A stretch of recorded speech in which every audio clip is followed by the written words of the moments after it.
Hi everyone, Mr. Telesca here again, and in this video we're going to talk a little bit about the IEP, or the Individualized Educational Plan.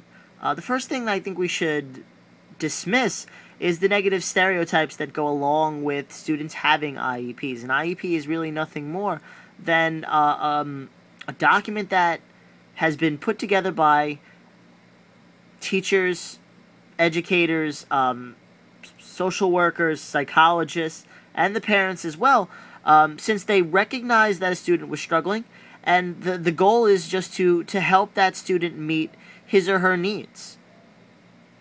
There are many steps to developing an IEP. The first step is the pre-referral, or an intervention. An intervention is really, or can be defined as, a teacher has gone into his or her bag of tricks. They've tried lots of things to help a student succeed and stay on task, but they're falling behind, and serious steps need to be taken so that the student doesn't fall even further behind.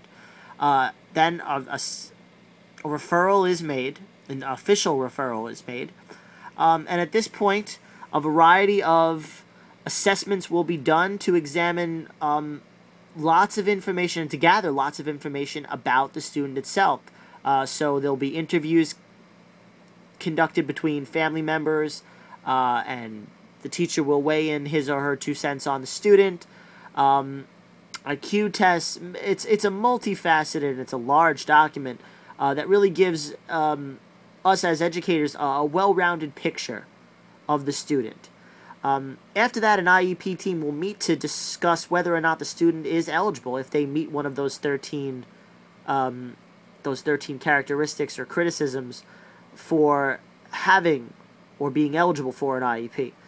Then that same team will meet and will develop the IEP. They'll implement the necessary accommodations or modifications that need to be made, and maybe even services like OT or PT if those would be needed. Then the IEP is actually put into sort of play inside a setting, and that setting needs to be the least restrictive environment. So a student's classroom setting has to really meet their needs.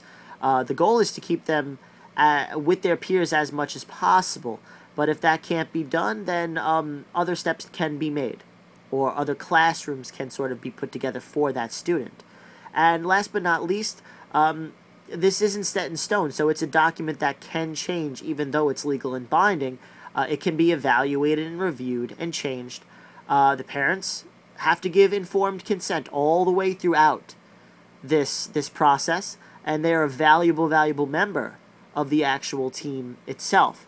Remember that the whole goal is for the student to succeed, not to stigmatize them, not to put them into a special class away from their friends, but just to put them on the path so that they can get the most out of their classroom experience every single day.